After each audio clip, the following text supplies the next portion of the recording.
Hello साथियों, एक नए वीडियो में आप सभी का स्वागत है। साथियों, आज अपन बात करेंगे एलडीसी 2026 के बारे में, जिसके अंदर से अगर बात करें तो मेरे भाई अपन मैथ का एक क्विक रिवीजन करने वाले हैं। मेन रूप से अगर बात करें तो साथियों इस क्लास के अंदर से साथियों जो एलडीसी के अंदर से जितने भी टॉपिक दे रखे हैं उन टॉपिकों से अपन क्या करने वाले हैं, गो थ्रू होने वाले हैं। मेन रूप से अगर बात करें तो पॉइंट टू पॉइंट अपन रिकॉल करेंगे, जितने भी आपके मेन इंपॉर्टेंट फॉर्मूले हैं उनके बारे में अपन चर्चा करेंगे मेरे भाई। तो स्टार्ट करते हैं मेरे भाई। स्टार्ट करने से पहले थोड़ा सा मोटिवेशन दे दिया करो मेरे भाई, कोई पैसे नहीं लगते हैं। चैनल को सब्सक्राइब कर दिया करो, वीडियो को लाइक कर दिया करो मेरे भाई, ठीक है। तो स्टार्ट करें मेरे भाई। सबसे पहले अपन बात करते हैं टेक्नोमेट्री के बारे में। तो टेक्नोमेट्री के बारे में अगर बात करें तो मेरे भाई आपको क्या क्या चीज़ें याद रखनी है।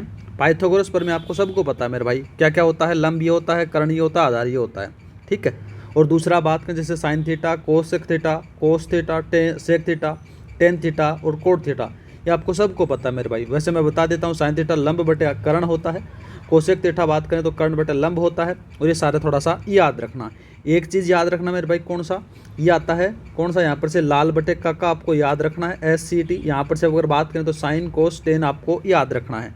इससे साथियों ये कभी कभार सवाल है वो पूछ लिया जाता है, ठीक है, और पूछा जाएगा आपके पेपर में। और थोड़ी सी साथियों नॉइस आ रखी है, थोड़ा जो फैन है उस फैन का जो बेरिंग है वो ख़राब हो गया है, थोड़ा सा नेगलेक्ट कर देना मेरे भाई। तो स्टार्ट करते हैं। देखो साथियों आगे यहाँ पर से अपन देखते हैं त्रिकोणमिति सारणी के बारे में।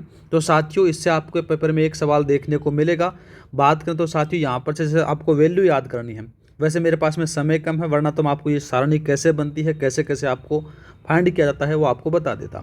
देखो मेरे भाई सबसे पहले अगर बात करें तो साइन का याद कर लेना। साइन का याद कर लोगे तो मेरे भाई साइन 0 का मान 0 होता है, साइन 30 का मान मेरे भाई 1/2 होता है, साइन 45 का 1/√2 होता है, साइन 60 का मान होता है √3 3/2 होता है, और 90 का मान 1 होता है मेरे भाई। अब यहाँ पर से क्या करोगे, कोस का निकालने के लिए इसको उल्टा कर दो। उल्टा करोगे तो अपने पास में से 0 डिग्री का मान 1 हो गया, 60 का √3/2 हो गया, 45 का 1/√2 हो गया, और वहीं पर बात करें तो 60 का मान हो जाता है मेरे भाई 1/2, और यहाँ पर से 90 का 0 हो जाता है। इतना याद रख लिया। अब बात करते हैं टेन थीटा। टेन के बारे में अगर बात करें तो मेरे भाई टेन क्या होता है, तो मैंने ऊपर बताया था साइन थीटा बटे कोस थीटा होता है, ये आपको बताया था।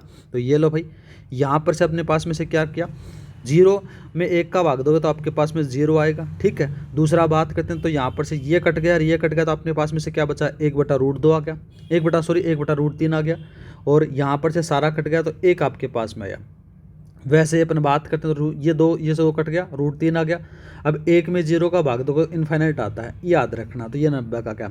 अब यहाँ पर से क्या करोगे मेरे भाई, एक चीज़ और याद रखना, जिसमें से साइन है, टेन का निकाल लिया। अब 10 का उल्टा क्या होता है, कोट होता है। तो कोट का उल्टी सारणी को बना दो। यहाँ पर से 0 इन्फाइनाइट आ गया, √3 आ गया, 1 आ गया, और 1/√3 आ गया मेरे भाई, ठीक है। और बाद में आपके पास में ये 0 आ जाता है। आगे बात करते हैं सेक के बारे में। तो सेक के बारे में अगर बात करें तो मेरे भाई सेक क्या होता है, याद रखना 1/कोस आपको देखने को मिलेगा। तो जो भी कोस है उस कोस का उल्टा करके यहाँ पर से लिख दो। जैसे एक का उल्टा एक कुछ नहीं होता, 1 होता है। दूसरा बात करते हैं जैसे यहाँ पर से 2/√3 आ गया तो 2/3 आ गया, इसका √2 आ गया, ठीक है। और यहाँ पर से मेरे भाई 2 आ जाता है, यहाँ पर से इनफाइनाइट आ जाता है। अब यहाँ पर से क्या करोगे, साइन की वैल्यू आपके पास में आ गई। अब साइन की वैल्यू आने के बाद में अपने पास में से क्या करेंगे, सेक की वैल्यू आ गई। सेक की वैल्यू जैसे ही आपके पास में आई, सेक का उल्टा कर दो मेरे भाई, कोसेक की वैल्यू आपके पास में आ जाएगी। इस सारणी को रट लेना मेरे भाई, ठीक है। तो यहाँ पर से आपका 1% देखने को जरूर मिलेगा, ठीक है। अब चर्चा कर लेते हैं किसके बारे में, त्रिकोणमिति सर्वसमीकाओं के बारे में अपन थोड़ी सी चर्चा कर लेते हैं। ये रहे आपके पास में त्रिकोणमिति जो है सर्वसमीकाएं हैं उनके बारे में। एक याद रखना मेरे भाई, sine square plus cos square बराबर 1 होता है, याद रखना है। 1 + tan स्क्वायर बराबर सेक स्क्वायर होता है, और 1 + कोट स्क्वायर बराबर कोसेक स्क्वायर होता है, याद रखना है। दूसरा बात करते हैं मेरे भाई, यहाँ पर से आपके पास में क्या देखने को मिलेगा, साइन माइनस थीटा बराबर कोस थीटा होता है, साइन tan माइनस थीटा बराबर कोट थीटा होता है, और सेक माइनस यहाँ पर होता है, ये चेंज हो जाते हैं। अब यहाँ पर से क्या किया, cos 90 minus theta sine theta, cot 90 minus theta tan theta होता है, और cosec 90 minus theta sec theta होते हैं, ये याद रखना। ये कभी कभार पूछ लिया जाता है। एक लंबी सी श्रृंखला देगा तो मेरे भाई थोड़ा सा याद रखना, इससे सवाल बनेगा। आगे बात करते हैं, देखो एक चीज़ और याद रखना, a + b = 90 डिग्री है, तो मेरे भाई tan a + 10 भी है तो यहाँ पर से इसकी वैल्यू होगी मेरे भाई 1 आपको देखने को मिलेगी। ये थोड़ा सा याद रख लेना। आगे बात करते हैं मेरे भाई, ये सारणी है, थोड़ा सा इसको नेगलेक्ट कर देना, आपसे सवाल थोड़ा बहुत पूछा जा सकता है। वैसे मैं आपको बता देता हूँ मेरे भाई, जैसे साइन थीटा, तो साइन थीटा के बारे में बात करें तो मेरे भाई यहाँ पर से क्या होगा 1 माइनस कोस स्क्वायर थीटा होगा। ठीक है, टेन थीटा के टर्म में बात करें तो मेरे भाई यहाँ पर से आपके पास में क्या देखने को मिलेगा, टेन थीटा बटे root 1 minus 1 plus tan square theta हो जाता है। कोट के बारे में बात करें तो 1 बटे 1 प्लस कोट स्क्वायर थीटा होगा। और सेक के बारे में अगर बात करें तो सेक स्क्वायर माइनस 1 बटे सेक थीटा रूट में आ जाता है ये। ठीक है, दूसरा बात करते हैं कोसेक के बारे में, तो मेरे भाई यहाँ पर से 1 बटा कोसेक थीटा आपके पास में देखने को मिल जाता है। सेम ऐसा आपके पास में सारणी को थोड़ा सा गो थ्रू कर लेना मेरे भाई, आपके सवाल बन सकता है इससे। ठीक है, ज़्यादा नहीं इंपॉर्टेंट है, पर वो ऊपर वाली जो सारणी है वो वेरी वेरी इंपॉर्टेंट है। ठीक है, इसमें खास करके अगर बात करें तो मेरे भाई यहाँ पर से कौन कौन से इंपॉर्टेंट है, एक साइन का इंपॉर्टेंट है, कोस का इंपॉर्टेंट है, एक टेन का इंपॉर्टेंट है, ये याद रख लेना। ठीक है, आगे बात करते हैं मेरे भाई यहाँ पर से ऊंचाई और दूरी वाले हैं, इनके बारे में अपन थोड़ा सा चर्चा करते हैं। अब दो एंगल देगा आपके पास में, एक आता है उन्नयन कोण, एक आता है अवनमन कोण, ये थोड़ा सा याद रखना है। यहाँ पर से आपके पास में एंगल दे देगा मेरे भाई, एंगल दे के आपके पास में या तो उसका लंब पूछ लेगा, फिर आधार पूछ लेगा, फिर कर्ण पूछ लेगा, तो ये याद रखना है। उसके अंदर से क्या बात करेंगे, जैसे ये कोई पेड़ है, ये पेड़ हो गया, यहाँ से वो टूट गया, टूटने के बाद में साथियों इसकी ऊंचाई पूछ लेगा, लंबाई पूछ लेगा, इस प्रकार से आपको पूछा जा सकता है। तो यहाँ पर से मेरे भाई कौन सा फॉर्मूला लगाओगे, याद रखना टेन थीटा वाला फॉर्मूला लगा लेना है। जो भी एंगल देगा मेरे भाई वहाँ पर से इस वैल्यू रख देना। तो टेन थीटा के बारे में अगर बात करें तो मेरे भाई क्या होता है, देखो लाल बटे कक्का वाला फॉर्मूला लगाना है मेरे भाई यहाँ पर से, तो लाल बटे कक्का वाला फॉर्मूला लगाओगे तो आराम से वैल्यू आ जाएगी। ठीक है, इससे एक सवाल बनेगा, याद रखना है। ठीक है, आगे बात करते हैं मेरे भाई, दूसरा आपके पास में दे रखा है ऊंचाई और दूरी के बारे में अपन बात करते हैं। जैसे अपने पास में से दे रखा है, यदि परछाई व्यक्ति की ऊंचाई से रूट 3 गुना है तो मेरे भाई कौन होगा वो 60 डिग्री का आपके पास में देखने को मिलेगा। अब देखो मेरे भाई किस प्रकार से निकलता है उसके बारे में अपन बात करते हैं। यहाँ पर से मेरे भाई जैसे मैंने टेन थीटा ले लिया, टेन थीटा बराबर अपने पास में से ऊंचाई कितनी बता रखा है मेरे भाई, रूट 3 गुना बता रहा है, रूट 3 गुना बराबर। तो मेरे भाई यहाँ पर से क्या होता है, टेन जो रूट 3 है वो कितने का मान होता है, 60 डिग्री का होता है। तो यहाँ पर से जो थीटा बराबर आएगा तो मेरे भाई यहाँ पर से क्या होगा, 10 रूट, इस प्रकार से जब अपन निकालोगे तो अपने पास में जो थीटा का वैल्यू आएगी वो 60 डिग्री आपको इस प्रकार से देखने को मिल जाती है। दूसरा बात करते हैं, ये तो देखो मेरे भाई एक एंगल का। अब दूसरा एंगल अपन बात करते हैं, जैसे अपने पास में से एक तो ये डिस्टेंस आ गई, एक ये डिस्टेंस आ गई, इस प्रकार से भी आपसे पूछ सकता है। तो याद रखना मेरे भाई, इससे भी सवाल बनेगा, फॉर्मूला आपको टेन थीटा वाला ही यूज करना है, आराम से निकाल सकते हो आप। तो याद रखना मेरे भाई, यहाँ पर से आपके दो सवाल देखने को, 2 या 3 सवाल देखने को मिल सकते हैं ट्रिग्नोमेट्री के। सारे कॉन्सेप्ट थे ऊंचाई वाले, ठीक है, और साथ ही आपने जो एंगल वाले थे वो सारे यहाँ पर से देख लिए। अब बात करते हैं किसके बारे में, समतल आकृतियों का क्षेत्रफल, जिसके बारे में अपन चर्चा करते हैं त्रिभुज के बारे में। यहाँ पर से अगर बात करें तो समकोण त्रिभुज, तो समकोण त्रिभुज का जो क्षेत्रफल होता है उसके अंदर से 1/2 आधार गुणा ऊंचाई होता है, याद रखना है। अब समकोण त्रिभुज के अंदर साथियों अंतःवृत्त की त्रिज्या पूछा जाए तो आधार प्लस लंब माइनस कर्ण का बटे 2 आपके पास में देखने को मिलेगा। अगर समकोण त्रिभुज के अंदर से साथियों परित्रिज्या पूछी जाए, परिवर्त त्रिज्या, तो यहाँ पर से मेरे भाई कर्ण बटे 2 आपको देखने को मिलेगी। समबाहु त्रिभुज के बारे में बात करें तो मेरे भाई यहाँ पर से सारी भुजाएं देखने को क्या मिलेंगी, बराबर मिलेंगी। ठीक है, तो इसका जो सूत्र होता है ये इंपॉर्टेंट है, याद रखना है। क्या होता है मेरे भाई, इसका फॉर्मूला होता है एरिया बराबर रूट 3/4 का भुजा का स्क्वायर होता है, ये आपसे पूछ सकता है, इंपॉर्टेंट है, याद रखना है। दूसरा बात करें जैसे हाइट पूछ लिया गई तो मेरे भाई रूट 3/2 गुणा भुजा होती है। अगर बात करें समबाहु त्रिभुज के अंदर से अंतःवृत्त की त्रिज्या तो क्या होगी मेरे भाई, a/2 रूट 3 होगी, याद रखना है। परिवर्त की त्रिज्या पूछी जाए समबाहु त्रिभुज के अंदर से तो मेरे भाई a/रूट 3 होगी, ये भी याद रखना है, आपसे पूछा जा सकता है। अब बात करते हैं समद्विबाहु त्रिभुज। समद्विबाहु त्रिभुज इसको कहते हैं साथियों कि जिसकी 2 भुजाएं बराबर होती हैं। इसका जो सूत्र होता है मेरे भाई क्या होता है, b/4 root 4a minus b square होता है, याद रखना है। हाइट अब निकालोगे तो अपने पास में से 1/2 root 4a square minus b square आपके पास में देखने को मिलेगा। अब बात करते हैं विषम बाहु त्रिभुज। विषम बाहु त्रिभुज वो होता है जिसकी सारी भुजाएं बराबर नहीं होती हैं, तो इसके लिए अपन कौन सा लगाएंगे मेरे भाई, यहाँ पर से अपने सीधा सा फॉर्मूला लगाएंगे जिसके अंदर से साथियों क्या होगा, root s minus a s minus b s minus c वाला लगाओगे। और s की वैल्यू कैसे निकालोगे, a plus b plus c/2 निकालोगे तो इस प्रकार से निकाल सकते हो, ये आपसे पूछा जाएगा, इंपॉर्टेंट है, याद रखना है। ठीक है, अब बात करते हैं 2D वालों के बारे में, 2D फॉर्मूले हैं उनके बारे में। ये आपके पास में से चतुर्भुज के बारे में बात करते हैं। अब चतुर्भुज के अंदर से बात करें तो देखो मेरे भाई आयत दे रखा है, आयत का जो सूत्र होता है मेरे भाई लंबाई गुणा चौड़ाई होता है, याद रखना है। इसका पैरामीटर क्या होता है मेरे भाई, 2 + l + b होता है, लंबाई प्लस चौड़ाई होता है, याद रखना है। अगर इसका डायगोनल आपसे पूछा जाए बोले तो विकर्ण आपसे पूछा जाए तो क्या होता है मेरे भाई, root L square plus B square होता है, याद रखना है। वहीं पर बात करते हैं वर्ग के बारे में, तो वर्ग का जो क्षेत्रफल होता है भुजा स्क्वायर होता है, याद रखना है। और वर्ग का जो पैरामीटर या फिर परिमाप होता है वो 4a होता है, याद रखना है। और वर्ग का जो विकर्ण होता है वो रूट 2a होता है, याद रखना है। दूसरा बात करते हैं समांतर चतुर्भुज, तो समांतर चतुर्भुज का क्षेत्रफल क्या होता है मेरे भाई, समांतर चतुर्भुज एक आयत होता है, याद रखना है। ठीक है, यहाँ पर से आधार गुणा ऊंचाई आपको देखने को मिलेगा इसका एरिया, और यहाँ पर से इसका जो पैरामीटर होता है 2 + a + b आपको देखने को मिलेगा।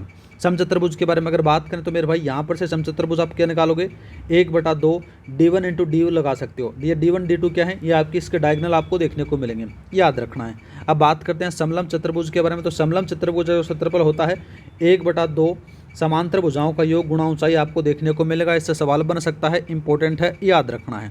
ठीक है, आगे बात करते हैं अपन वृत्त के बारे में।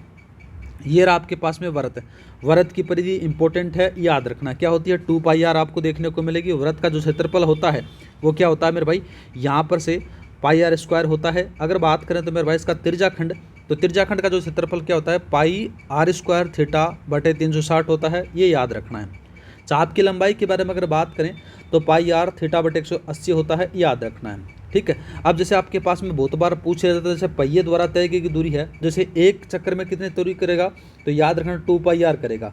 अब कुल दूरी कितनी करेगा मेरे भाई, परिधि गुणा चक्रों की संख्या लगाओगे तो आपके पास में आराम से सवाल आ जाएगा, याद रखना, इससे सवाल बनेगा, इंपॉर्टेंट है, याद रखना है। ठीक है, आगे बात करते हैं किसके बारे में, 3D के बारे में। 2D अपन देख चुके हैं, 3D के बारे में बात करें तो यहाँ पर से मेरे भाई देखो ऑयलर फॉर्मूला दे रखा है। ऑयलर फॉर्मूला ज़्यादा कोई इंपॉर्टेंट नहीं है। घनाभ के बारे में अपन बात करते हैं। घनाभ का संपूर्ण पृष्ठीय क्षेत्रफल है क्या होता है, 2 × L + B, BH और HL आपको याद रखना है। ठीक है, पार्श्व पृष्ठीय क्षेत्रफल के बारे में अगर बात करें तो मेरे भाई क्या होता है, 2L + B × H होता है, याद रखना है। आयतन इंपॉर्टेंट है, LBH होता है, याद रखना है। इसका जो विकर्ण होता है वो क्या होता है, L² + B² + H² होता है, रूट में याद रखना है। अब बात करते हैं बेलन के बारे में, तो बेलन का वक्र पृष्ठीय क्षेत्रफल 2πr होता है, इंपॉर्टेंट है। संपूर्ण पृष्ठीय क्षेत्रफल बात करें तो मेरे भाई क्या होता है, 2πr r + h होता है, याद रखना है। आयतन है इसका इंपॉर्टेंट है, याद रखना है, πr² h आपको याद रखना है। ठीक है, क्योंकि साथियों मैं इसको बार बार इसलिए याद करवा रहा हूँ कि वहाँ पर से क्या कि जब अपन यहाँ पर से करते हैं ना तो तब तो अपने को फॉर्मूले याद रहते हैं, जब अपन एग्जाम हॉल में बैठते हैं तो वहाँ पर से फॉर्मूले भूल जाते हैं और बाद में वो अपना सवाल क्या हो जाता है, गलत हो जाता है। इसलिए साथियों में ये फॉर्मूले हैं वो आपको बार बार रिकॉल करा रहा हूँ। ठीक है, और जो मेन इंपॉर्टेंट है वो आपको बता रहा हूँ जिससे आपको याद रहेंगे वो। ठीक है, वक्र पृष्ठीय क्षेत्रफल हो गया और आयतन हो गया, बेलन हो गया, घनाभ हो गया। अब बात करते हैं किसके बारे में, घन के बारे में। घन होता है मेरे भाई, यहाँ पर से देखो क्या देखने को मिलेगा, इसका जो घन का पार्श्व पृष्ठीय क्षेत्रफल अगर बात करें तो 4a² होता है, संपूर्ण बात करें तो 6a² होता है, याद रखना है। और घन का जो आयतन होता है, ठीक है, सॉरी घन का जो होता है वो वॉल्यूम होता है वो क्या होता है, a³ होता है, याद रखना है। डायगोनल √3a होता है, याद रखना है। ठीक है, आगे बात करते हैं वैसे ही यहाँ पर से शंकु दे रखा है, तो शंकु का अगर आपसे तिरछक ऊंचाई निकाली जाए L बराबर आपसे पूछा जाए तो याद रखना r² + h होता है, याद रखना है। ठीक है, दूसरा बात करते हैं वक्र पृष्ठीय क्षेत्रफल CSA होता है, तो मेरे भाई क्या होता है, πrl होता है, याद रखना है। दूसरा बात करते हैं देखो टोटल सरफेस एरिया, तो यहाँ पर से πrl + r होता है, याद रखना है। वॉल्यूम बात करें तो 1/3 πr² h होता है, इंपॉर्टेंट है, याद रखना है, वेरी वेरी इंपॉर्टेंट, आपसे पूछा जाएगा। ठीक है, दूसरा बात करते हैं गोले के बारे में, तो गोले के अंदर से अगर बात करें तो मेरे भाई यहाँ पर से आपका जो क्षेत्रफल होता है इसका संपूर्ण पृष्ठीय क्षेत्रफल, और दूसरा बात करें तो मेरे भाई वक्र पृष्ठीय क्षेत्रफल होता है वो 4πr² होता है। ठीक है, बात करते हैं वॉल्यूम के बारे में, तो वॉल्यूम होता है 4/3 πr³ होता है, याद रखना है। अब बात करें किसके बारे में, अर्धगोले के बारे में। अर्धगोले का जो संपूर्ण पृष्ठीय क्षेत्रफल होता है मेरे भाई क्या होता है, 3πr² होता है। दूसरा बात करते हैं कौन सा, वक्र पृष्ठीय क्षेत्रफल, तो 2πr², याद रखना है। वॉल्यूम के बारे में बात करें तो 2/3 πr³ होता है, ये भी याद रखना है। ठीक है, आगे बात करते हैं किसके बारे में, यहाँ पर से आपके पास में दे रखा है, देखो रूपांतरण के नियम अपन बात करते हैं। रूपांतरण का नियम ये कहता है कि साथियों जब एक ठोस को पिघलाकर दूसरा ठोस बनाया जाता है तो दोनों का आयतन क्या होता है, समान होता है। इस नियम पर आपसे सवाल पूछा जाएगा।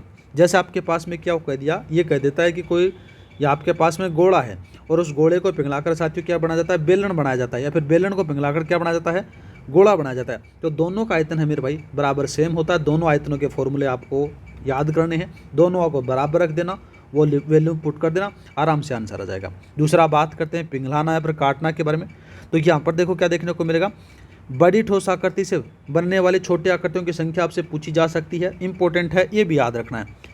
इसमें क्या करोगे साथियों, जैसे आपके पास में कोई बड़ा गोला है, उस बड़े गोले को पिघलाकर बाद में क्या करोगे, छोटे गोले में चेंज करना, तो उन छोटे गोलियों की संख्या आपसे पूछ सकता है। तो याद रखना मेरे भाई किस प्रकार से, बड़ी संख्या का आयतन, ठीक है, और छोटी संख्या का आयतन आपको याद रखना। जैसे आप लगाओगे तो आराम से आपका आंसर आ जाएगा। अब बात करते हैं मिट्टी निकालना। जैसे खेत में मिट्टी बिछाने का आयतन बराबर टांके में के मिट्टी का आयतन होता है, वो बराबर आपको देखने को मिलेगा।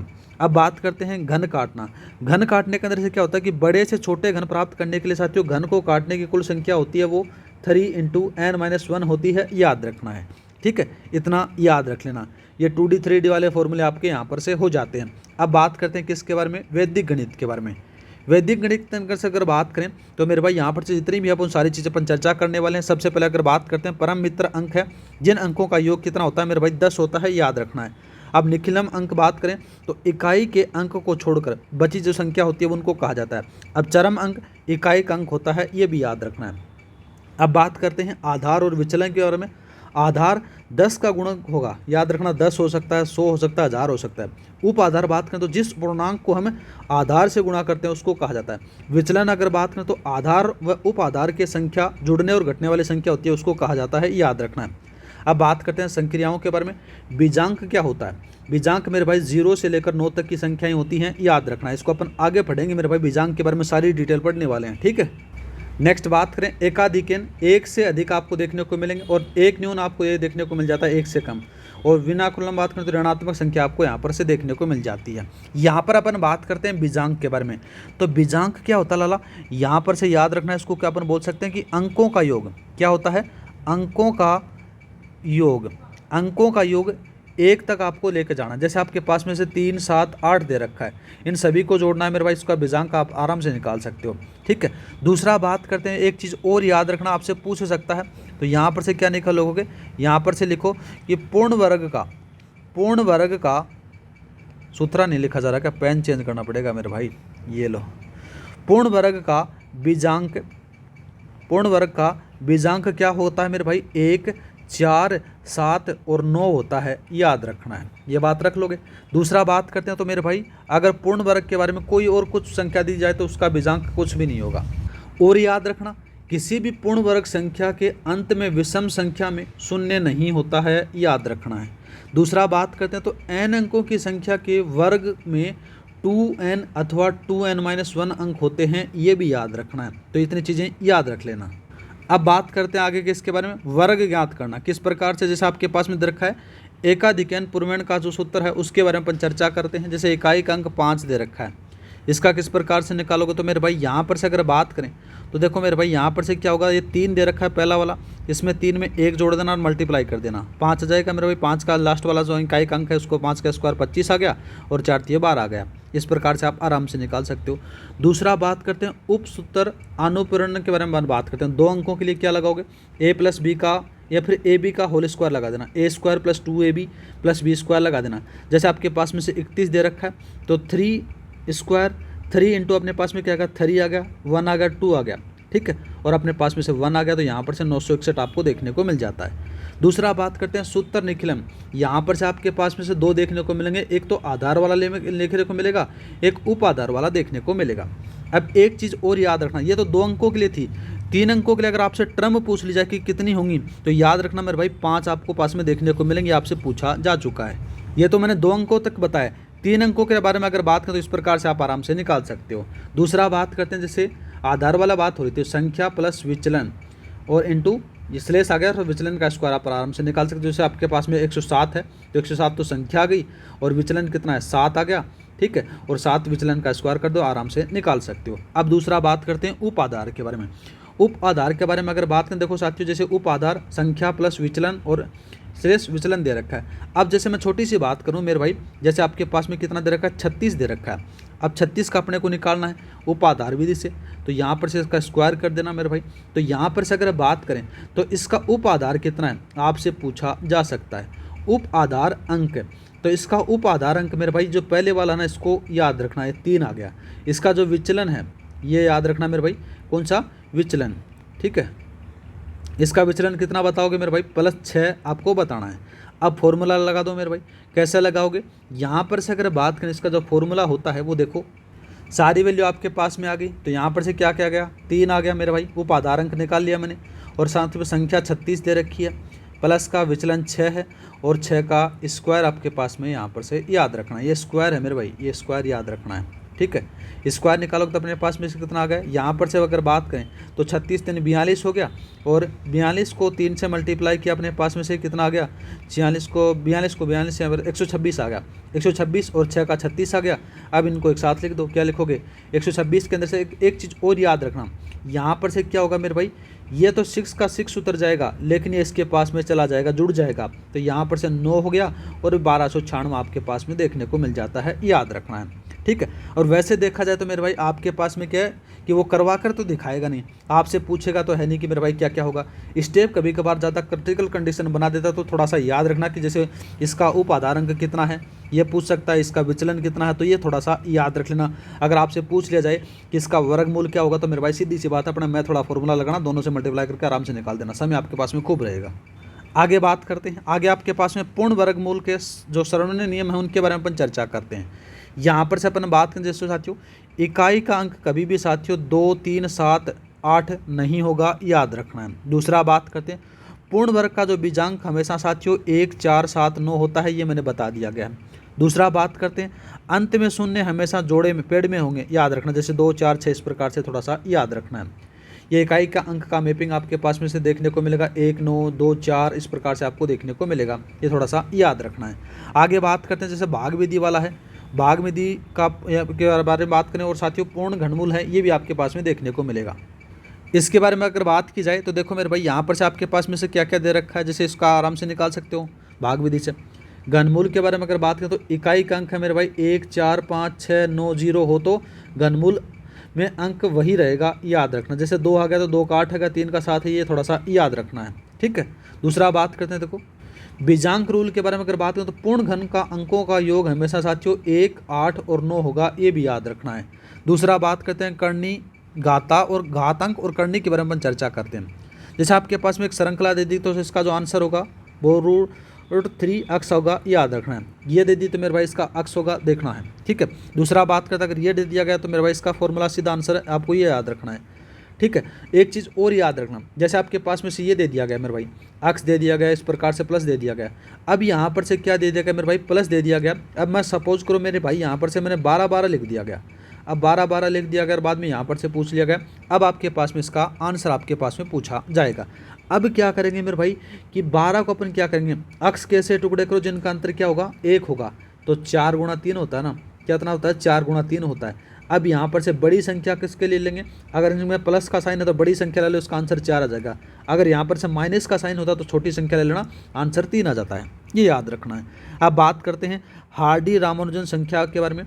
तो हार्डी रामानुजन संख्या में बात करें तो वह संख्या जिसमें 2 अलग अलग संख्याओं के घनों के योग के रूप में व्यक्त करते हैं उसको कहा जाता है, और ये 3 याद रखना है। प्रथम हार्डी रामानुजन संख्या है वो 1729 है, दूसरी बात करें तो 4104 है, और तीसरी बात करें तो मेरे भाई यहाँ पर से आपको देखने को मिलेगी 13832। ये तीनों संख्याएं हैं, याद रख लेना, स्क्रीनशॉट रख लेना, ये आपसे पूछी जा सकती हैं। आगे बात करते हैं किसके बारे में, गुणन के, उनके बारे में अपन चर्चा करते हैं। गुणनखंड से पहले साथियों एक चीज़ और याद रख लेते हैं अपन, किसके बारे में, बहुपद के बारे में अपन बात कर लेते हैं। किसके बारे में, बहुपद के बारे में। अब बहुपद के बारे में अगर बात करें तो देखो क्या होता है कि सबसे पहले अपन बात करेंगे चर और अचर के बारे में। चर किसको कहते हैं, जिसका मान समय और स्थिति के अनुसार परिवर्तित होता है, वह क्या कहलाता है मेरे भाई, चर कहलाता है। दूसरा बात करते हैं अचर किसको कहते हैं, जिसका मान नहीं बदलता उसको कहते हैं। जैसे 1, 3, 5, 7 इनका मान बदलता है कि कभी नहीं बदलता ना, उसको अचर कहते हैं। अब बहुपद किसको कहते हैं, बहुपद उसको कहते हैं जिसमें से चर और अचर दोनों का कॉम्बिनेशन आपको यहाँ पर से देखने को मिल जाता है। अब एक बात और याद रखना, बहुपद घात की होते हैं ना उसको कोटि आपको देखने को मिलेगा। अब चर पद की जो अधिकतम घात होती है वो बहुपद की घात कहलाती है, याद रखना है। एक नाम और याद रखना, आपके पास में क्या देखने को मिलेगा, शून्यांक देखने को मिलेगा आपसे, क्योंकि अधीनस्थ बोर्ड है मेरे भाई, थ्योरी भी पूछ सकता है, इसलिए मैं सारी चीज़ें बता रहा हूँ। शून्यांक के बारे में अगर बात करें तो चर पद का वह मान जिसे रखते हुए पूरा बहुपद शून्य के बराबर हो जाए तो उस बहुपद के शून्यांक कहलाते हैं, याद रखना है। दूसरे बात करते हैं शून्यांकों की संख्या बहुपद की घात पर निर्भर करता है। जितनी घात का बहुपद उतने ही साथियों मैक्सिमम शून्यांक होंगे, ये भी याद रखना है। ठीक है, अगर बात करें तो मेरे भाई अगर शून्यांक पूछे तो हम क्या करेंगे साथियों, सीधी सी बात है कि जो इतने भी ऑप्शन में 4 ऑप्शन दे रखे हैं उन 4 ऑप्शनों के मान रख देंगे, जैसे ही 0 आएगा वही उसका शून्यांक हो जाएगा, याद रखना है। ठीक है, आपसे कैसे पूछ सकता है, जैसे आपके पास में एक ऊपर समीकरण दे देगा कि निम्नलिखित समीकरण के शून्यांक बताने हैं। ठीक है, तो अपन इनका शून्यांक कैसे निकालेंगे, सीधी सी बात है 4 ऑप्शन आपके पास में दिए रहते हैं। ठीक है, तो वहाँ पर से अपन क्या कर देंगे मेरे भाई, सीधी सी बात है 4 ऑप्शनों को उस इक्वेशन के अंदर से वैल्यू रख लेना, वही आपका पास में अगर 0 हो जाता है वही आपके पास में उसका शून्यांक आ जाता है। अब एक चीज़ और याद रखना है मेरे भाई, यहाँ पे आपके पास में से क्या देखने को मिलेगा, अचर बहुपद भी देखने को मिलेगा। क्या देखने को मिलेगा, अचर बहुपद। अचर बहुपद के बारे में अगर बात करें, देखो साथियों क्या होता है कि 0 को छोड़कर अन्य सभी संख्याएं अचर बहुपद कहलाती हैं, याद रखना है। अगर बहुपद की घात 0 होती है तो ये भी याद रखना है। अगर बहुपद का कोई भी शून्यांक नहीं होता तो ये आपके पास में देखने को मिलेंगे। एक चीज़ और याद रखना मेरे भाई, शून्य बहुपद और देखने को मिलेगा। कौन सा देखने को मिलेगा, शून्य बहुपद। अब शून्य बहुपद के बारे में अगर बात करें तो देखो शून्य बहुपद क्या होता है, शून्य को ही शून्य बहुपद कहा जाता है, याद रखना है। और इसकी जो घात होती है वो अपरिभाषित होती है, याद रखना है। दूसरा बात करते हैं तो इनके शून्यांकों की जो संख्या होती है वो अनंत होती है, वो भी याद रखना है। तीसरा बात करें, इसके शून्यांक सभी वास्तविक होते हैं, ये चीज़ याद रखना। शून्य बहुपद के शून्यांक सभी वास्तविक होते हैं, याद रखना है। ठीक है, एक चीज़ और ये कौन सा आता है, रेखीय बहुपद। कौन सा आता है, रेखीय बहुपद के बारे में अपन बात करते हैं। रेखीय बहुपद क्या होता है कि साथियों एक घात का बहुपद ही रेखिक बहुपद कहलाता है, याद रखना। जैसे अपने पास में से x आ गया, x-3 आ गया, x-4 आ गया, इस प्रकार से सारे के सारे क्या हैं, एक शून्यांक आपके पास में देखने को मिल जाते हैं, ये थोड़ा सा याद रखना है। आगे बात करते हैं, आगे अपने पास में से गुणनखंड के बारे में अपन चर्चा कर रहे थे ना, ये रहा देखो मेरे भाई कि गुणनखंड संख्या का और अभाज्य गुणनखंड उसके बारे में अपन चर्चा करते हैं। कुल गुणनखंड ज्ञात करना, यहाँ पर से देखो साथियों 24 दे रखा है। 24 के अंदर से साथियों क्या होगा, 2 की पावर 3 गुणा 3 की पावर 1 है, तो घात में 1 जोड़कर साथियों गुणा करते हैं तो इसके गुणनखंड आपको देखने को मिल जाते हैं। ठीक है, ये थोड़ा सा याद रखना है। अब अभाज्य गुणनखंड मेरे भाई, आधार अभाज्य होना चाहिए, याद रखना, केवल पावर को जोड़ा है, वो भी याद रखना है। दूसरा बात करते हैं पूर्ण वर्ग गुणनखंडों की संख्या के बारे में बात करें तो सभी पावर में 2 का भाग दें तो साथियों जितना पूरा भाग जाए तो साथियों उसमें +1 से गुणा कर आप इसका आराम से निकाल सकते हो। आगे बात करते हैं बहुपद के बारे में, तो ये बहुपद के बारे में अगर देखो मेरे भाई, इसका किस प्रकार से गुणनखंड कर सकते हो, आराम से कर सकते हो। जैसे अपने पास में से क्या आ गया, 3 दूनी 6 आ गया, 3 दूनी 6 आ गया, तो अपने भाई जोड़ने पर तो कितना आना चाहिए, 6 आना चाहिए, और गुणा करने पर मेरे भाई यहाँ पर से कितना आना चाहिए, जोड़ने पर तो 5 आना चाहिए। ठीक है, -5 ये वाली संख्या आनी चाहिए, और गुणा करने पर मेरे भाई कितना आना चाहिए, 6 आना चाहिए। अब सीधी सी बात है, 2 गुणा 3 अपने पास में से कितना आ गया मेरे भाई, यहाँ पर से 6 होता है, जोड़ेंगे तो 3 2 3 5 होता है। ठीक है, अब यहाँ पर से क्या करोगे मेरे भाई, एक चीज़ याद रखना, अब इनकी दोनों की जो वैल्यू है ये माइनस में रख लेना, तो यहाँ पर से कितना हो गया मेरे भाई, +6 आ गया। और बात करें इसका प्लस में, माइनस में कितना आ गया मेरे भाई, एक चीज़ और याद रखना, इसके अंदर से -5 आपको प्रोवाइड कराने हैं। कितने कराने हैं, -5। तो माइनस करोगे तो मेरे भाई -2 और -3 इन दोनों को जोड़ोगे तो अपने पास में -5 आएगा। इस प्रकार से आप आराम से निकाल सकते हो, ये थोड़ा सा याद रखना है। दूसरा बात करते हैं विभाजक एल्गोरिथम के बारे में बात करें तो ये आपसे पूछ सकता है, भाज्य बराबर भाज्य गुणा भागफल प्लस शेषफल होता है, याद रखना है। ठीक है, ये थोड़ा सा याद रख लेना। आगे बात करते हैं द्विघात समीकरण के बारे में, आपसे पूछ सकता है, ये देखो एक द्विघात समीकरण है, ax² + bx + c होता है, याद रखना है। अब श्रीधराचार्य है, ये तो आपको देगा ही देगा, नहीं देगा तो मेरे भाई क्या देगा, x बराबर -b + √b² - 4ac/2a है, यह तो आपको देगा। लेकिन साथियों आपका एक LDC का एग्जाम था, उसमें ये दे रखा था, ये भी होता है।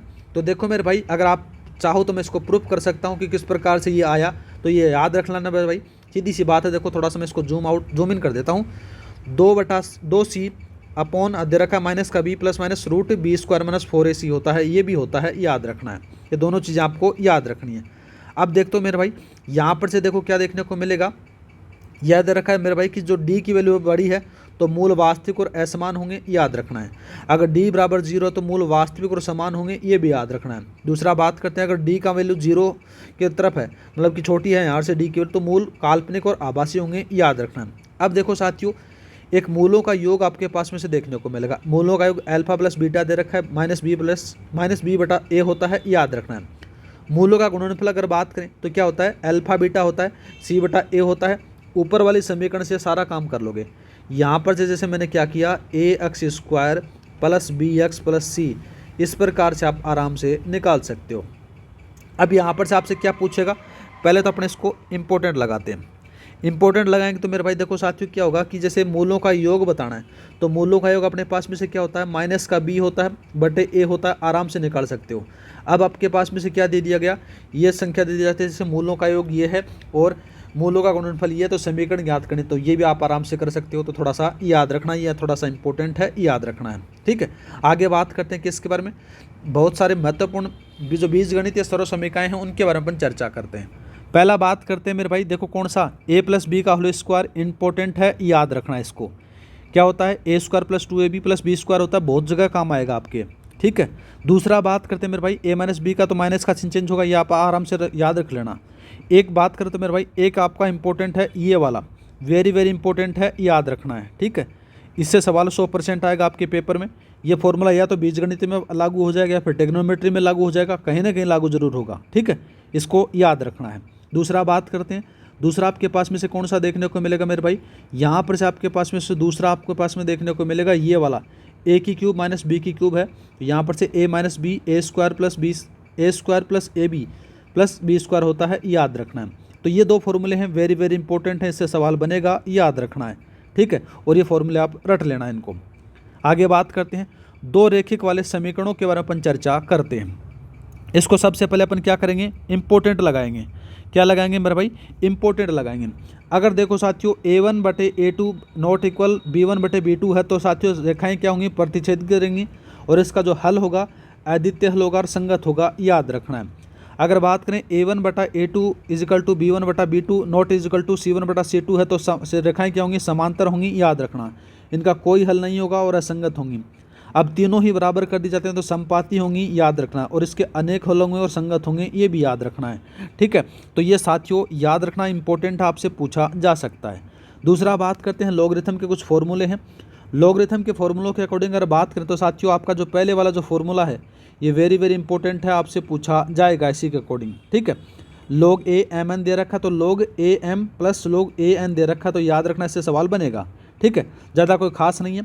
तीसरा अगर बात करें तो मेरे भाई तीसरा आप ये फॉर्मूला रट लेना, इससे सवाल आपके पास में देखने को मिलेगा। ये दो फॉर्मूले हैं, इंपॉर्टेंट है। वैसे तो मैं आपको तीनों लिखा रखे हैं, माइनस वाला भी प्लस वाला भी। ठीक है, अगर संख्याएं गुणा में होती हैं तो मेरे भाई प्लस का चिन्ह होता है, भाग में होती है तो माइनस का चिन्ह होता है, ये भी याद रखना।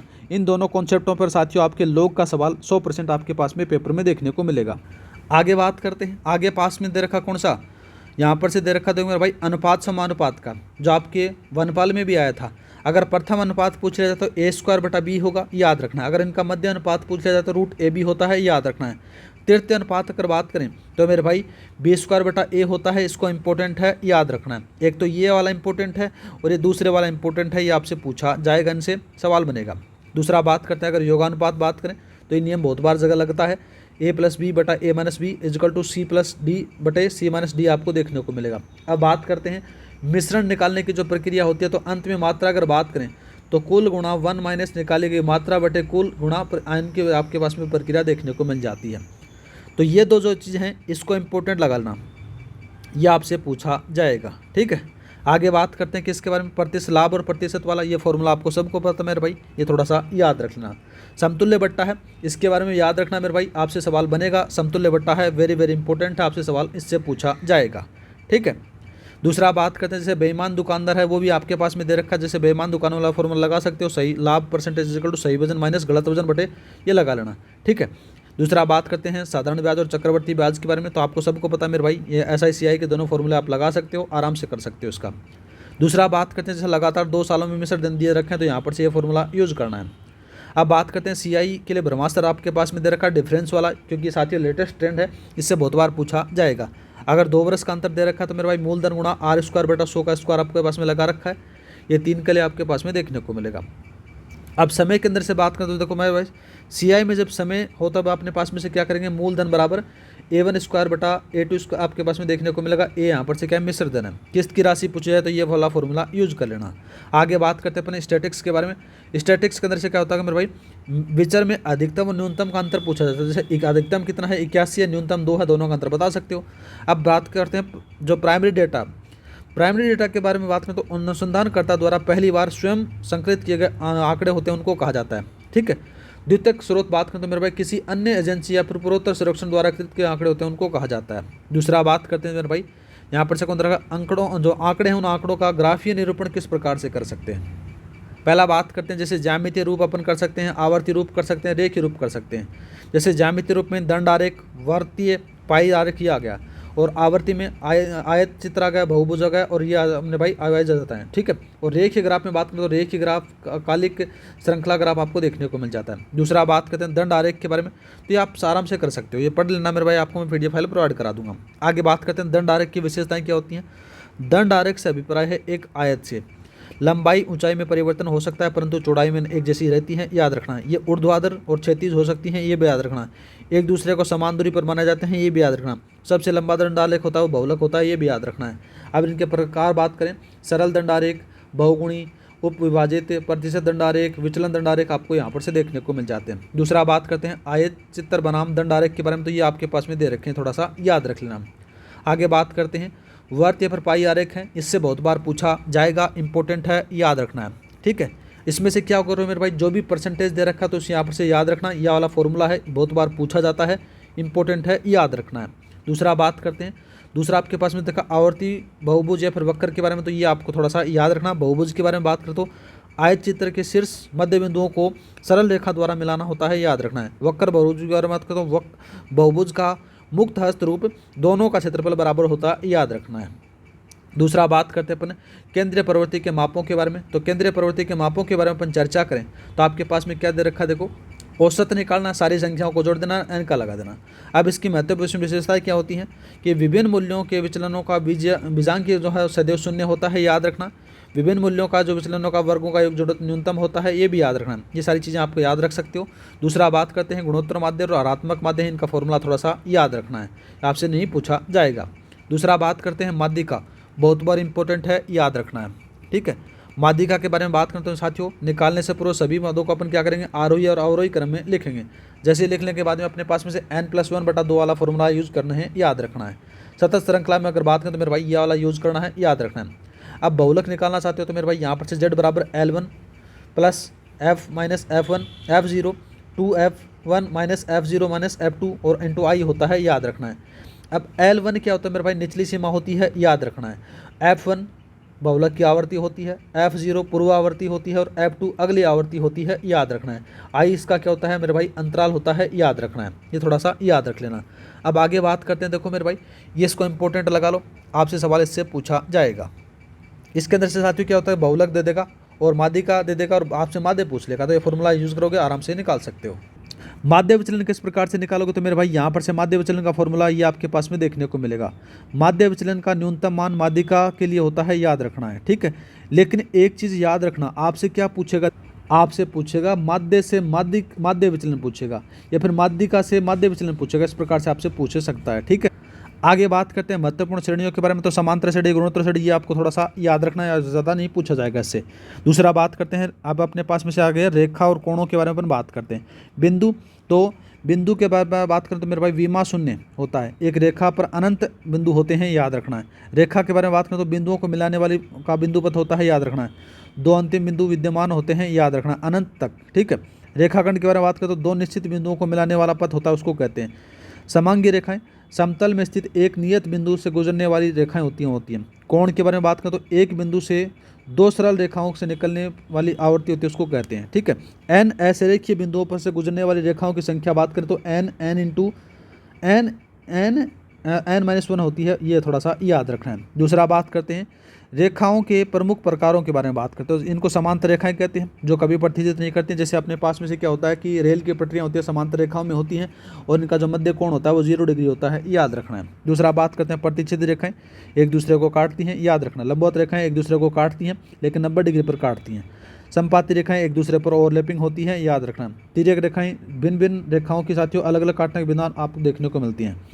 और इनका साथियों डिग्री और रेडियन में संबंध बात करें तो D/90 होता है, याद रखना है। दूसरा बात करते हैं कोणों का वर्गीकरण, अपन देखते हैं। देखो कोणों के वर्गीकरण के बारे में अगर बात करें तो देखो मेरे भाई यहाँ पर से तो समकोण सबसे पहले न्यून कोण होता है जो 0 से लेकर 90 डिग्री के बीच तक होता है। 90 डिग्री से छोटा होता है उसको न्यून कोण कहते हैं।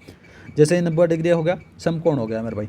एक आता है मेरे भाई सरल या फिर रज्जु कोण होता है जिसको अपन 0 या फिर 0 से 180 डिग्री आपको देखने को मिलेगा। वृत्त कोण बात करें मेरे भाई 180 से लेकर 360 के मध्य आपको देखने को मिलता है। पूरक कोण बात करें बहुत बार पूछा जाता है। पूरक कोण क्या होता है? दो कोणों का जिनका योग होता है 90 डिग्री, याद रखना है। संपूरक कोण दो कोण जिनका योग होता है मेरे भाई 180 डिग्री होता है, याद रखना है। पूरक और संपूरक कोणों का अंतर हमेशा 90 डिग्री होता है, ये भी याद रख लेना। आगे बात करते हैं, ये आपसे पूछा जा सकता है, इंपॉर्टेंट है। कोणों के युग्म के बारे में बात करते हैं। आसन कोण तो दो शीर्ष एक पर ही और एक भुजा उभयनिष्ठ हो तो साथियों अन्य दो बिंदुओं पर उभयनिष्ठ भुजा के विपरीत हो उसको कहते हैं शीर्षाभूमि कोण। सीधी सी बात है तो मेरे भाई यहाँ पर से क्या होता है कि आकार में आमने सामने के कोण बराबर होते हैं, याद रखना। जैसे अपने पास में से 3 और 4 बराबर हैं, ये वाले बराबर हैं, ये थोड़ा सा याद रखना। दूसरा बात करते हैं रेखिक युग्म तो आसन कोण रेखिक कोण युग्म कहलाते हैं, याद रखना है। यदि आसन भुजा के अतिरिक्त अन्य दो भुजाएं एक दूसरे के विपरीत हैं तो साथियों एक रेखा पर बनने कोणों का योग होता है वो 180 डिग्री होता है, याद रखना है। जैसे आपके पास में से ऐसा दे दिया जाए एक रेखा पर तो ये थोड़ा सा याद रख लेना, ठीक है। दूसरा बात करते हैं तिर्यक और विशिष्ट गुणों के बारे में बात करते हैं। तिर्यक रेखा एक ओर से बने अंत कोणों का अर्धवर्तक 90 डिग्री होता है, याद रखना है। अंत सभी कोण अर्धवर्तक मिलकर एक आयत बनाते हैं, याद रखना है। दूसरा बात करते हैं कि किसी दिए गए कोण के अंत कोण अर्धक और बाह्य कोण अर्धक के मध्य से दो साथियों 90 डिग्री का कोण होता है, याद रखना। दूसरा बात करते हैं त्रिभुजों के बारे में तो मूल नियम अपन बात करते हैं। मूल नियम क्या कहते हैं? दो भुजाओं का योग तीसरी भुजा के यहाँ पर से आपके पास में देखने को मिलेगा, ठीक है, और दो भुजाओं का अंतर तीसरी भुजा के बारे में यहाँ देखने को मिलेगा। दूसरा बात करते हैं, देखो यदि दो भुजाएं दी हों और तीसरी भुजा एक संभव मान यहाँ पर से पूछा गया तो मेरे भाई दो भुजाओं का गुण है इस प्रकार से आपको देखने को मिलेगा और तीनों कोणों का मान 180 डिग्री होगा, वो याद रखना है। अब भुजाओं के आधार पर साथियों इनको क्या बांटा गया? विषम बाहु त्रिभुज तीनों असमान होते हैं, समबाहु तीनों भुजाएं समान होती हैं, समद्विबाहु दो भुजाएं समान होती हैं, याद रखना। कोण के आधार पर मेरे भाई जैसे न्यून कोण है वो तीनों कोण 90 डिग्री से छोटे होंगे, याद रखना। समकोण एक कोण 90 डिग्री का होगा, याद रखना। अधिक कोण 1 डिग्री क्या होगा मेरे भाई? एक कोण है वो 90 डिग्री का आपके पास में देखने को मिलेगा। दूसरा बात करते हैं मेरे भाई महत्वपूर्ण कोण और समद्विभाजक प्रमेय के बारे में। ये वाला इंपॉर्टेंट लगा लेना मेरे भाई, इसको तो वेरी वेरी इंपॉर्टेंट लगा लेना, इससे सवाल 100% बनेगा, याद रखना है। ये देख रखा मेरे भाई अंत कोण समद्विभाजक है तो यहाँ पर से पूछा अपने पास में से क्या पूछ लेगा? BOC का वैल्यू पूछ ली जाए तो 90 प्लस का कोण A/2 हो जाता है, याद रखना है। दूसरा बात करते हैं बाह्य विभाजन तो मेरे भाई इसको माइनस कर देना, आराम से निकाल सकते हो। अंत और बाह्य कोणों का समद्विभाजक बात करें तो मेरे भाई कोण A बराबर कोण 2 कोण T होता है, याद रखना है। ये इसको वेरी वेरी इंपॉर्टेंट लगाना मेरे भाई, इससे सवाल 100% बनेगा। ये इंपॉर्टेंट है, ये इंपॉर्टेंट है, दोनों बने इंपॉर्टेंट है। नेक्स्ट बात करते हैं लंब और माध्यिका के बारे में बात करें। लंब माध्यिका और समद्विभाजक के बारे में ये आपके पास में से दे रखा है तो लंब है अपने पास में से क्या D दे रखा है, समद्विभाजक E दे रखा है, मध्य कोण पूछा जाता है तो मेरे भाई इस प्रकार से आप आराम से निकाल सकते हो। बाह्य कोण बात करें तो मेरे भाई जैसे इस रेखा को अपन आगे बढ़ा दिया गया 180 डिग्री की होती है, ये एंगल आपके पास में दे दिया गया तो 180 में से संख्या घटा दो, आराम से निकाल सकते हो, ठीक है। जैसे अपने पास में से क्या दे रखा है? Z बराबर दे रखा है तो ये वाला दोनों बराबर होता है, ये भी याद रखना है, ठीक है, आराम से निकाल सकते हो। दूसरा बात करते हैं भुजाओं का अनुपात अपन बात करें। देखो साथियों यहाँ पर क्या दे रखा है कि AB ये वाली बराबर है AC के, ठीक है, और यहाँ पर से बात करें तो BD कौन सा दे रखा है मेरे भाई? ये वाली बराबर है किसके? इसके बराबर है, याद रखना है। अब बात करते हैं किसके बारे में? बाह्य समद्विभाजक अनुपात के बारे में तो AB दे रखा है, AB/AC दे रखा है बराबर BD/CD दे रखा है, ये भी थोड़ा सा याद रखना। अब बात करते हैं त्रिभुज के प्रमुख केंद्रक के बारे में। अब कौन कौन से केंद्रक होते हैं त्रिभुज के वो देखते हैं अपन। देखो एक आता है मेरे भाई सबसे पहले केंद्रक के बारे में, ठीक है। इसमें बात करें जैसे आपके पास में निर्माण किस माध्यिकाओं के प्रतिच्छेदन से होता है। नियम क्या कहता है कि प्रत्येक माध्यिका को 2:1 में बांटता है, याद रखना।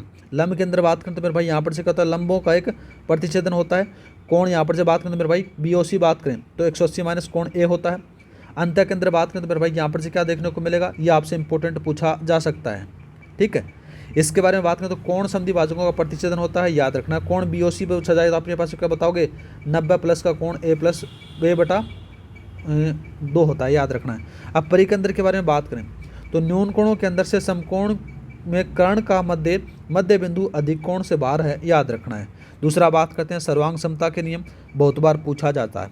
सर्वांग समता के नियम अगर बात करें तो देखो क्या होता है, जब दो रेखाखंड समान लंबाई के हों शर्त क्या होती है कि तीनों भुजाएं, तीनों कोण एक दूसरे त्रिभुज के बिल्कुल बराबर होती हैं, आकार और माप दोनों समान होती हैं, याद रखना। समरूपता का नियम क्या कहता है कि लंबाई भिन्न हो सकती है लेकिन अनुपात समान होगा, कोण बराबर हैं, ठीक है, भुजाएं समानुपात होती हैं, याद रखना।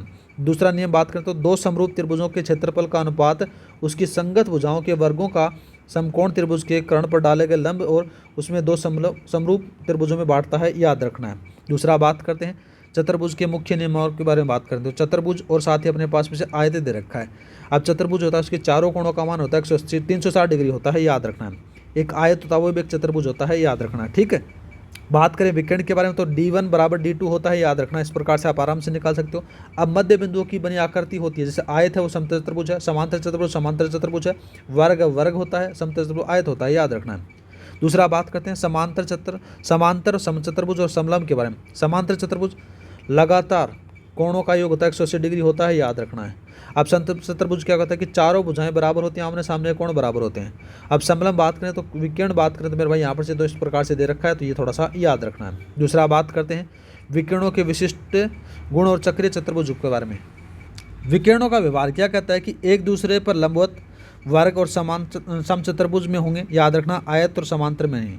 कोण समद्विभाजक बात करें तो वर्ग समचतुर्भुज में होते हैं, याद रखना, आयत और समांतर में नहीं है। बराबर क्या होता है, आयत में वर्ग में होते हैं, याद रखना है। अब चक्रीय चतुर्भुज के बारे में बात करते हैं, बहुत बार पूछा जा सकता है, इंपॉर्टेंट है, याद रखना है। अब आमने सामने कोणों का योग होता है मेरे भाई 180 डिग्री होता है। बाह्य कोण और उसके आंतरिक कोण अभिमुख कोण के बराबर होते हैं, ये भी याद रखना है। दूसरा बात करते हैं वरत कोण और जीवा प्रमेय के बारे में बात करते हैं, तो मेरे भाई ये भी आप इंपॉर्टेंट लगा लो, ठीक है। इसमें क्या कहते हैं कि कोण का केंद्र पर कोण है होता है वो परिधि पर कोण से दुगुना होता है, याद रखना है। इसको इसी प्रमेय से आपसे सवाल पूछा जाएगा। दूसरा बात करते हैं एक ही वर्तखंड के कोण समान होते हैं, याद रखना है। दूसरा बात करते हैं चक्रीय चतुर्भुज के सम्मुख कोणों का योग 180 डिग्री होता है, ये भी इंपॉर्टेंट है, आपसे सवाल पूछा जा सकता है। दूसरा बात करते हैं अर्धवृत्त में बना कोण होता है वो 90 डिग्री होता है, समकोण होता है। दूसरा बात करते हैं व्यास वृत्त की सबसे लंबी जीवा होती है, याद रखना। केंद्र से जीवा पर डालेगा लंब जीवा के दो बराबर भागों में बांटता है, ये भी याद रखना है। दूसरा बात करते हैं वृत्त स्पर्श रेखा वाली, तो मेरे भाई यहाँ पर से PT² बराबर AP गुणा BP होता है, याद रखना है, ठीक है। दूसरा बात करें मेरे भाई दूसरा दरका स्पर्श रेखाओं की लंबाई पूछी जाए तो L बराबर क्या निकालोगे, √D² माइनस R1 - R2 का होल स्क्वायर आपको याद रखना है। दूसरा बात करते हैं, देखो मेरे भाई AP कौन सा है, AP ये वाला, AP और BP, AP BP ये वाला और ये वाला दोनों बराबर हैं, किसके बराबर हैं मेरे भाई, यहाँ पर से बात करें तो CP, ये CP और DP, इस प्रकार से आपको याद रखना है। दूसरा बात करते हैं तो मेरे भाई इससे भी सवाल बन सकता है, थोड़ा सा याद रखना है। अब चाप की लंबाई बात करें तो मेरे भाई πr थीटा बटे 180 डिग्री होता है, याद रखना है। स्पर्श बिंदु पर त्रिज्या स्पर्श रेखाओं का लंबवत होती है, याद रखना है। वृत्त से बनने वाला समांतर चतुर्भुज हमेशा आयत होता है, ये भी याद रख लेना। आगे बात करते हैं कार्तिक निर्देशांकों के बारे में अपन बात करेंगे मेरे भाई, आपसे सवाल पूछा जाएगा इससे 100%। पहला जो चतुर्थांश होता है उसमें से सारे पॉजिटिव होते हैं। दूसरे वाले मेरे भाई यहाँ पर से क्या होता है कि अक्ष नेगेटिव होता है, वाई पॉजिटिव होता है। तीसरे वाले में तीनों नेगेटिव होते हैं। चौथे वाले मेरे भाई यहाँ पर से क्या होता है कि अक्ष पॉजिटिव होता है और वाई नेगेटिव होता है, याद रखना। दूसरा बात करते हैं शब्दावली के बारे में, तो वाई एक्स से दूरी अक्ष निर्देशांक या फिर भुजा होती है, अक्ष से दूरी वाई निर्देशांक आपको देखने को मिलेंगे। अब बात करें, देखो मेरे भाई इंपॉर्टेंट लगा लो, दूरी का सूत्र आपसे पूछा जा सकता है। दूरी का सूत्र क्या पूछा गया, जैसे 2 पॉइंट दे जाएगा, इनके बीच की दूरी पूछी जाएगी तो मेरे भाई ये वाला फॉर्मूला लगाना है। मूल बिंदु से दूरी पूछी जाए तो आपको ये वाला फॉर्मूला लगाना है, इंपॉर्टेंट है, याद रखना है। इससे सवाल 100% आपके पेपर में आएगा। एक अनुपात वाला आएगा, वो आप आगे चर्चा करेंगे। ये रहा अपने पास में दूरियों का विभाजन। दूरियों का विभाजन है, आंतरिक विभाजन दे रखा है, तो इसको आप वेरी वेरी इंपॉर्टेंट लगा लो, इससे सवाल 100% आएगा और इससे भी सवाल 100% आएगा, याद रखना है। और मिड पॉइंटों का तो बात करें मेरे भाई, जो मिड पॉइंट होता है वो x1 + x2/2 होता है, याद रखना है। ये तीनों इंपॉर्टेंट है। इस स्लाइड का स्क्रीनशॉट रख लेना, इस स्लाइड का स्क्रीनशॉट लेना। वैसे तो मैं आपको PDF फाइल प्रोवाइड करा दूंगा, इसको रट कर चले जाना, 100% सवाल आएगा। यहाँ पर से देखो मेरे भाई P का वैल्यू दे रखा है और M1/N2 अनुपात में बांट रहा, तो यहाँ पर से आपसे सवाल पूछा जाएगा, याद रखना है। दोनों तीनों फॉर्मूले आपको रटने हैं। अभी लिख लेना, स्टार्ट 2-3 बार लिख लेना, आराम से याद हो जाएंगे। इससे 100% आपके पेपर में सवाल आएगा। आगे बात करते हैं अक्षों द्वारा विभाजन और बहुभुज के बारे में बात करते हैं। इसमें कह रखा है कि यदि दो बिंदुओं को अक्ष विभाजित करता है तो साथियों अनुपात होगा M/N। यदि दो बिंदुओं पर y में विभाजित करता है तो साथियों अनुपात होगा, इस प्रकार से थोड़ा सा याद रखना है, ठीक है। अब बहुभुज के बारे में बात करें तो मेरे भाई उत्तल के बारे में बात करें, प्रत्येक अंतःकोण 180 डिग्री से बड़ा होता है। अवतल में बात करें तो मेरे भाई कम से कम एक कोण होता है वो 180 डिग्री से छोटा होता है, याद रखना है। विशेष गुणों के बारे में बात करें तो भुजाओं की संख्या के साथ आपको देखने को मिलेगा कि अंतःकोण बढ़ सकता है, प्रत्येक अंतःकोण का मान बढ़ता है, याद रखना है। विकिरणों की संख्या बढ़ती है, प्रत्येक बाह्य कोण का मान क्या हो जाता है, इसमें घट जाता है, याद रखना है। आगे बात करते हैं मेरे भाई, यहाँ पर से साथियों आपके सारे के सारे जो हैं वो आपके एलडीसी के जो क्वेश्चन हैं वो मतलब क्वेश्चन नहीं फॉर्मूले हैं वो यहाँ पर से बढ़िया तरीके से कंप्लीट हो गए मेरे भाई। एक चीज़ याद रखना, जिस चीज़ को मैंने इंपॉर्टेंट लगा दिया है उसका सवाल 100% आपके पेपर में आपको देखने को मिलेगा। अभी ना विश्वास करो तो मेरे भाई, जब आप पेपर देख रहा हो तब आपको पता चल जाएगा कि कौन सा फॉर्मूला मैंने इंपॉर्टेंट बताया था। तो मिलते हैं नेक्स्ट वीडियो में। जय हिंद, जय भारत। और इस क्लास की जो पीडीएफ फाइल आपको टेलीग्राम पर प्रोवाइड करा दूंगा। टेलीग्राम का जो लिंक दे रखा है वो डिस्क्रिप्शन में दे रखा है। मिलते हैं नेक्स्ट वीडियो में। जय हिंद, जय भारत।